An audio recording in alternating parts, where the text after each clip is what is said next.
Hello दोस्तों, इस video में हम देखेंगे सेक्शन 194 आईए के अंदर टीडीएस कैसे डिडक्ट होता है।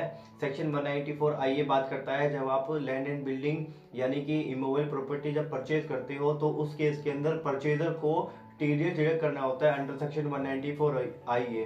तो चलिए देखते हैं क्या क्या इसकी कंडीशन है, क्या क्या इसकी एलिजिबिलिटी है, किन किन लोगों को टीडीएस डिडक्ट करना होता है। तो चलिए शुरू करते हैं वीडियो को। सेक्शन है हमारा 194 आईए, purchase of immovable property other than rural agricultural land. इसका मतलब सेक्शन 194 आईए में टीडीएस डिडक्ट होता है जब हम इमूवेबल प्रॉपर्टी परचेज करते हैं, बट अगर हम रूरल एग्रीकल्चरल लैंड परचेज करते हैं तो उसमें परचेजर को टीडीएस डिडक्ट नहीं करना होता। रूरल का मतलब क्या है? जो ग्रामीण एरिया होते हैं, जो गांव वाले इलाके होते हैं, उनको हम रूरल बोलते हैं। देखो, कई लोगों को कंफ्यूजन होती है कि रूरल और अर्बन, शहरी और ग्रामीण। तो मैंने जैसे याद रखा है वो मैं आपको बता देता हूँ। रूरल मैंने याद रखा है आर मतलब रोते हुए लोग, मतलब गांव के लोग जो है वो रोते रहते हैं। ये ऐसे मैंने याद करने के लिए बना रखा है, तो आप भी बना सकते हो अगर आपको कंफ्यूजन है रूरल और अर्बन के अंदर। तो मैंने बना रखा है कि रूरल मतलब रोते हुए लोग, और रोते हुए लोग कहाँ होते हैं? गांव में होते हैं। तो रूरल स्टैंड फॉर गांव वाले, मतलब ग्रामीण एरिया, और अर्बन स्टैंड फॉर शहरी वाले जो लोग होते हैं वो। ऐसे मैंने इसको याद रखा है, ठीक है। अब देखो, यहाँ पर हम समझते हैं इसकी अंडरस्टैंडिंग। ये चार्ट से मैंने यहाँ पर समझा रखा है। There are two parties involve, purchase of immovable property. Purchaser of immovable property है और दूसरा है सेलर है। तो seller sale of immovable property to the purchaser. Seller sale करता है इमूवेबल प्रॉपर्टी सेलर को। यहाँ पर इमूवेबल प्रॉपर्टी का मतलब क्या है? लैंड और बिल्डिंग है। जब परचेजर को पेमेंट करनी है तो परचेजर क्या करेगा? Make payment after deducting TDS. तो जब purchaser land and building purchase करेगा तो वो जब पेमेंट करेगा तो उसको टीडीएस डिडक्ट करने के बाद पेमेंट करनी है, ठीक है सर। तो इसका मतलब सर, जो हम लैंड एंड बिल्डिंग, हम जो प्रॉपर्टीज खरीदते हैं तो हमें तो फिर टीडीएस डिडक्ट करना पड़ेगा। मतलब जब हम पेमेंट करेंगे तो उसको टीडीएस काट के पेमेंट करेंगे। जैसे मान लो 20 लाख का, 30 लाख का, जितने का भी हम लैंड एंड बिल्डिंग खरीदते हैं, हाउस प्रॉपर्टी खरीदते हैं, तो उसमें हमें टीडीएस डिडक्ट करना पड़ेगा। तो यहाँ पर कुछ कंडीशंस है, तभी आप टीडीएस डिडक्ट करोगे। कोई थ्रेशोल्ड लिमिट भी है। देखो, आगे आ जाओ। अब पहले बात करते हैं डिडक्टर। डिडक्टर कौन होता है? एनी पर्सन, मतलब बायर। कोई भी बायर अगर इमूवेबल प्रॉपर्टी परचेज कर रहा है तो उसको टीडीएस डिडक्ट करना होगा, ठीक है सर। यहाँ पर डिडक्टी कौन है? डिडक्टी मतलब जिसका टीडीएस कटेगा। एनी रेजिडेंट पर्सन मतलब सेलर। कोई भी अगर रेजिडेंट सेलर अपनी हाउस प्रॉपर्टी सेल कर रहा है, किसको? किसी भी पर्सन को। यहाँ पर क्या लिखा हुआ है? वर्ड किसी भी पर्सन। इसका मतलब चाहे वो रेजिडेंट हो, चाहे वो नॉन रेजिडेंट हो, मतलब वो बायर है तो उसको टीडीएस डिडक्ट करना पड़ेगा। सर यहाँ पर रेट क्या है? रेट है 1% ऑफ एक्चुअल कंसिडरेशन। देखो, रेट क्या है? 1% ऑफ एक्चुअल कंसिडरेशन की बात हो रही है यहाँ पर। स्टैम्प ड्यूटी वैल्यू का कोई रोल नहीं है। नेक्स्ट आ जाओ, थ्रेशोल्ड लिमिट। क्या सर इसकी कोई थ्रेशोल्ड लिमिट भी है? हाँ जी, थ्रेशोल्ड लिमिट है। क्या है? देखो, थ्रेशोल्ड लिमिट है इफ कंसिडरेशन पर property is less than 50 lakh. इसका मतलब अगर प्रॉपर्टी का जो प्रॉपर्टी सेल हो रही है और उसका जो सेल कंसिडरेशन है वो अगर 50 लाख रुपए से कम है तो टीडीएस डिडक्ट नहीं करना। बट अगर 50 लाख रुपए से ज्यादा का सेल कंसिडरेशन है तो जब बायर पेमेंट करेगा सेलर को तो वो 1% का टीडीएस डिडक्ट करेगा। देखो, यहाँ पर मैंने नोट में लिख रखा है, do not consider SDV. SDV stand for stamp duty value. अगर परचेजर उसको पेमेंट कर रहा है सेलर को और 50 लाख से ज्यादा की कर रहा है और स्टैम्प ड्यूटी वैल्यू भी गिवन है, तो स्टैम्प ड्यूटी वैल्यू का कोई रोल नहीं है। मतलब स्टैम्प ड्यूटी वैल्यू को आपको कंसिडर ही नहीं करना, बट बस आपको सेल कंसिडरेशन ही कंसिडर करना है, ठीक है सर। आगे बढ़ते हैं। अब देखो, यहाँ पे मैंने एक नोट लिखा है कि consideration includes all charges such as maintenance charges, car parking charges, club membership fees, electricity, water fees etcetera. मतलब सेल कंसिडरेशन के अंदर ना काफी सारे चार्जेस इंक्लूड होते हैं। ये सारे charges, maintenance charges, car parking fees, club membership, electricity, water, lift के बिल हो गए, एएमसी हो गई, तो ये सारे चार्जेस सेल कंसिडरेशन के अंदर इंक्लूड होते हैं। और कभी कभी क्या होता है ना, इनवॉइसिंग जब की जाती है, जब लैंड एंड बिल्डिंग की डील होती है तो इनवॉइसिंग के अंदर ना इन सब का अलग अलग बाइफर्केशन कर देता है सेलर, सो दैट वो टीडीएस को बचाना चाहता है कि मेरा टीडीएस ना कटे। जैसे सपोज करके चलते हैं, मान लो सेल कंसिडरेशन है 55 लाख का। तो 55 लाख के अंदर ना वो इन सारे चार्जेस की बाइफरकेशन करके दिखाता है, और जो बिल्डिंग सेल हुई है ना, मान लो बिल्डिंग सेल की वैल्यू दिखाता है वो 49 लाख, तो अब सेल कंसिडरेशन तो उसका 49 लाख हो गया, तो वो तो टीडीएस के दायरे में आया ही नहीं। तो ऐसे क्या करते थे ये जो सेलर लोग, जो बिल्डर लोग होते थे, ये अपना टीडीएस की लायबिलिटी बचाने के लिए ऐसे काम करते थे, ये इन सारे चार्जेस को अलग से दिखाते थे। तो इसलिए गवर्नमेंट ने ये लेके आया कि ये जितने भी चार्जेस है ना ये सारे इंक्लूड माने जाएंगे, मतलब सेल कंसिडरेशन का पार्ट माने जाएंगे। तो कभी भी अगर ये सारे चार्जेस अलग से भी दे रखे हैं तो इनको हमें सेल कंसिडरेशन का पार्ट मानना है, इनको अलग से ट्रीट नहीं करना है। ठीक है, नेक्स्ट आगे बढ़ो। अब देखो मैंने एक एग्जांपल लिया है, मान लो mister Akash bought house property of ₹80 lakh from mister Ram. Mister Ram से उसने हाउस प्रॉपर्टी ली है 80 लाख की, और एसडीबी दे रखी है हमें 90 लाख की।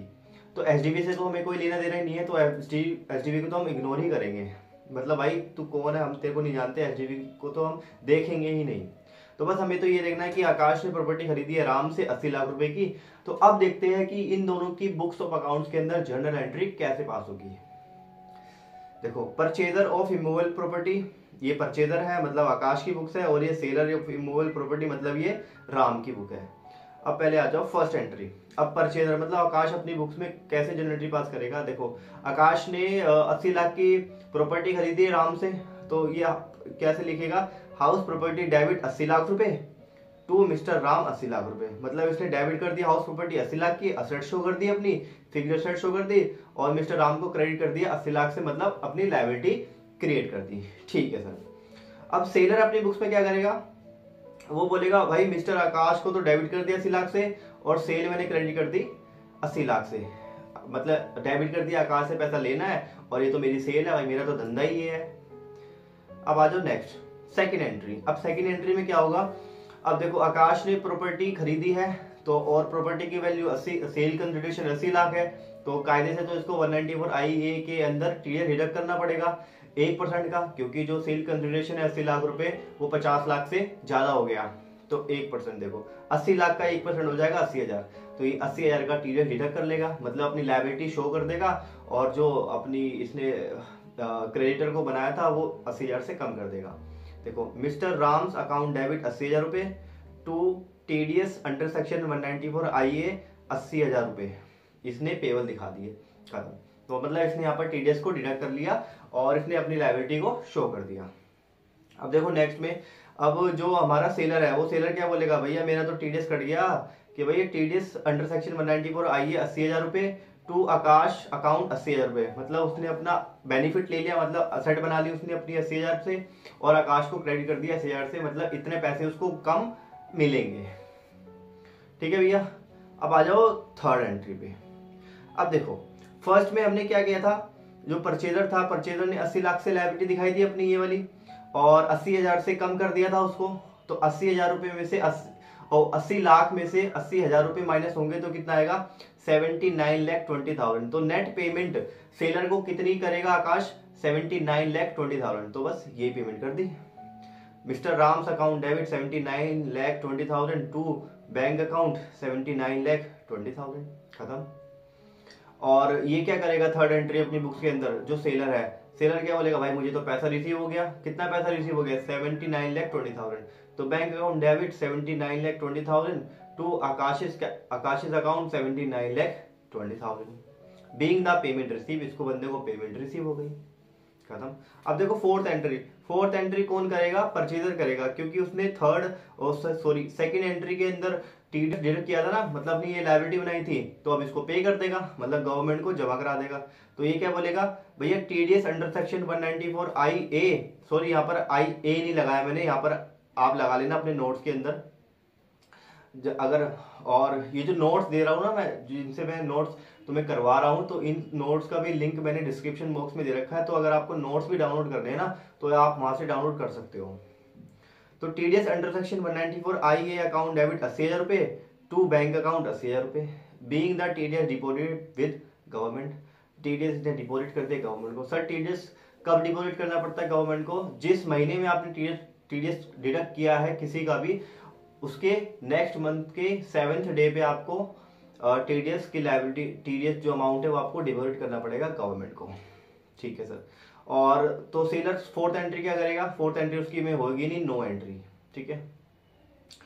अब देखो मैंने यहाँ पर एक पॉइंट बता रखा है, sale of property is not supply of goods under GST act. अब आप लोग सोच रहे होंगे कि सर आपने सेल परचेज की तो एंट्री करवा दी, बट इसमें जीएसटी का इफेक्ट तो लिया ही नहीं। जीएसटी का इफेक्ट इसलिए नहीं लिया क्योंकि ये बनी बनाई प्रॉपर्टी थी, तब जाके ये सेल हुई है, तो ये सेल सप्लाई के डेफिनेशन के अंदर फॉल नहीं करती, इसीलिए इस पर जीएसटी एप्लीकेबल नहीं होता।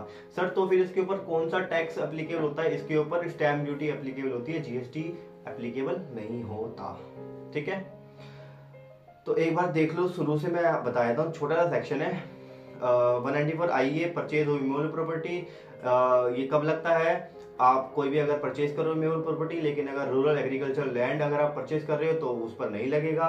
फिर मैंने बताया था ये परचेजर होता है और ये सेलर होता है, सेलर सेल करता है और जब ये परचेजर पेमेंट करता है तो डिडक्ट करने के बाद पेमेंट करता है। नेक्स्ट, डिडक्टर कौन होता है, कोई भी पर्सन, मतलब कोई भी बायर, चाहे रेजिडेंट हो या नॉन रेजिडेंट हो, टीडीएस डिडक्ट करेगा। डिडक्टी कौन होगा, किसका करेगा, एनी रेजिडेंट पर्सन, मतलब अगर रेजिडेंट पर्सन सेल कर रहा है तभी उसका टीडीएस डिडक्ट होगा। और सर रेट क्या है, 1% का रेट है, एक्चुअल कंसिडरेशन माना जाएगा, उसका हमें 1% लेना है। और सर थ्रेशोल्ड लिमिट कितनी है, 50 लाख, मतलब अगर आप 50 लाख से ज्यादा की प्रॉपर्टी खरीद रहे हो तभी आपको टीडीएस डिडक्ट करना पड़ेगा, अदरवाइज आपको टीडीएस डिडक्ट नहीं करना है। Do not consider stamp duty value, stamp duty value तो आपको देखनी ही नहीं है। आगे आ जाओ। अच्छा, कंसिडरेशन के अंदर ये सारे चार्जेस हम इंक्लूड करते हैं, maintenance charges, car parking charges, club membership fees, electricity, water fees etcetera, जो भी फलाना निमगाना जितने भी चार्जेस रखे ना, सारे के सारे हम सेल कंसिडरेशन के अंदर इंक्लूड करते हैं। नेक्स्ट आ जाओ, मैंने एग्जांपल लिया था यहाँ पर कि आकाश ने 80 लाख की प्रॉपर्टी खरीदी है मिस्टर राम से, जिसकी स्टैम्प ड्यूटी वैल्यू 90 लाख थी, तो 90 लाख को तुम्हारा गोली। बस ये देखो कि आकाश ने 80 लाख रुपए की प्रॉपर्टी खरीदी है, तो अब सोचो कि आकाश ने प्रॉपर्टी खरीदी 80 लाख रुपए की। ठीक है सर, तो मतलब 50 लाख से ज्यादा है तो टीडीएस कटेगा, किस रेट से कटेगा, 1% से कटेगा। तो बस बुक्स में एंट्री कर लो। लेफ्ट साइड में है परचेजर और राइट साइड में है सेलर। परचेजर क्या बोलेगा, house property debit to 80 lakh to mister Ram 80 lakh, और सेलर क्या बोलेगा, mister Akash debit 80 lakh to sale account 80 lakh. ठीक है। सेकंड एंट्री में क्या करेगा, जो परचेजर है वो डिडक्ट कर लेगा। सर कितने अमाउंट पर करेगा, 80 लाख पर 1% 80,000 रुपए। तो मिस्टर राम अकाउंट डेबिट 80,000 रुपए to TDS under section 194 IA payable 80,000 रुपए। और सेलर अपनी बुक्स में क्या करेगा, TDS deducted under section 194 IA 80,000 रुपए टू आकाशिस अकाउंट 80,000 रुपए, being the TDS deducted. Third entry के अंदर पेमेंट हो जाएगी, 80 लाख रुपए में से 80,000 रुपए का टीडीएस डिडक्ट हो गया, 80 लाख में से 80,000 माइनस होंगे, कितने आएंगे, 79,20,000, तो बस इतने की पेमेंट हो जाएगी net. Mister Ram's account debit 79,20,000 to bank account 79,20,000, और सेलर को रिसीव हो जाएगी पेमेंट, बैंक अकाउंट डेबिट 79,20 और टू आकाशिस अकाउंट डेबिट 79,20,000। फिर फोर्थ में क्या होगा, जो 80,000 का टीडीएस डिडक्ट किया है वो गवर्नमेंट को जमा करा देगा purchaser. TDS under section 194 IA payable account debit 80,000 रुपए टू बैंक अकाउंट 80,000 रुपए, बीइंग द टीडीएस डिपॉजिटेड। और परचेज सेलर तो अपनी बुक्स में चौथी एंट्री करेगा नहीं, क्योंकि उसका तो टीडीएस कटा है ना, उसने काटा थोड़ी ना किसी का। और फिर ये लास्ट पॉइंट बता था कि सेल ऑफ प्रॉपर्टी जो है वो सप्लाई ऑफ गुड्स नहीं होती है जीएसटी के अंदर, इसलिए उस पर स्टैम्प ड्यूटी लगती है। तो आई होप आपको 194 सेक्शन 194 IA पूरा का पूरा क्लियर हुआ होगा।